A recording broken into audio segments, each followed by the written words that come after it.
বলছেন sir? SR group of কোম্পানির মালিক টোটোতে যাবে? তো কি হয়েছে, টোটোতে মানুষ চাপে না নাকি? তুমি গাড়িটা সেরে নিয়ে এসো, আমি টোটোতেই যাচ্ছি।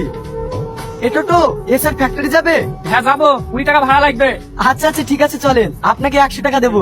আপনার মালিক সত্যি খুব ভালো মানুষ, মনে একটু অহংকারও নাই। এত বড় কোম্পানির মালিক হয়ে টোটোতে চলে যাচ্ছে। আর এক এক শালা আছে হাতে দুটো টাকা হলেই লাশ সাহেব হয়ে যায়, মাটিতে পা পড়ে না। ও বইন চাচা, আমাদের বাড়ি অমদি যাবা? হ্যাঁ, বাড়ি যাস তো আয়। মাঠে শাক তুলতে এসেছিলে? হ্যাঁ চাচা, আব্বুকে খাবার দিতে এসেছিল, আব্বু শাকগুলো তুলে দিল।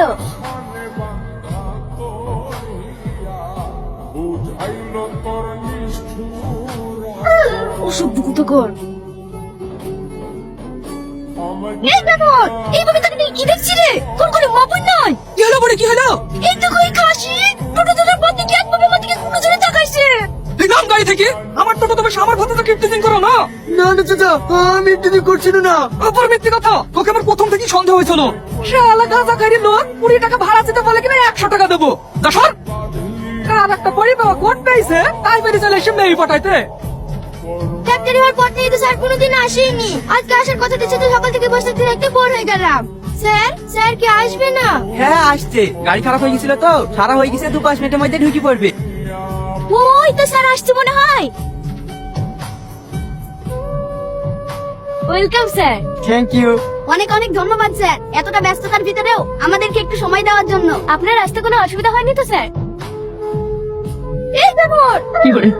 না না, কোনো অসুবিধা হয়নি। আসেন স্যার, আসেন, ভিতরে আসেন। আমাদের স্যার কত হ্যান্ডসাম রে। স্যারের দিকে নজর দিসনি, চাকরি থাকবে না। না না এমনি, তুই যেন আবার ম্যানেজারকে বলতে চাসনি। চ, তুই আর আমার সাথে খেলবি না? না রে, আব্বা আমাকে বিদেশে নিয়ে যাচ্ছে পড়াশোনার লাগি। তুই জানিস নি আমি তোকে ছাড়া থাকতে পারবো না। জানি তো, বিদেশ থেকে পড়াশোনা করে তোর কাছে যাইবো, আর কোথাও যাবো না। কথা দে। এইটা কি? এটা আমার স্মৃতি। স্যার নিচে গাড়ি ওয়েট করছে। কি ব্যাপার স্যার, আপনি এখনো রেডি হন নিচে? আজকে আমার ভালো লাগছে না, ম্যানেজারকে বলো ফ্লাইট ক্যান্সেল করে দিতে। ঠিক আছে স্যার। এই মেয়ে শোনো, এখানে বসো।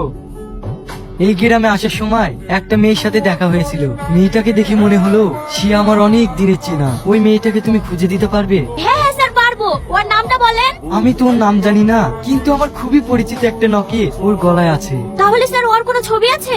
হ্যাঁ আছে। স্যার এই মেয়েটা কে? কি এটা? এটা আমার জীবন সাথী। এই মেয়েটাকে আমি খুব ভালোবাসি।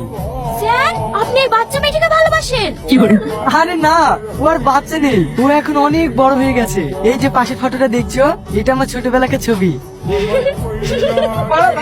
তুমি পারবে ওকে খুঁজে দিতে? হ্যাঁ পারবো স্যার, আমার সাথে চলেন, আমি প্রত্যেকটা বাড়ি খুঁজে খুঁজে বের করবই। ও গো, তোমার কি হয়েছে গো?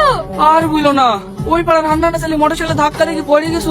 ছেলে পেলে মোটরসাইকেল চালানি এত খারাপ, ঘুরে আমাকে একবার দেখলো না। এই ছেলেটা ঠিক সময় হাসপাতালে লেগেছিল বলে বেঁচে ফিরে আসনু।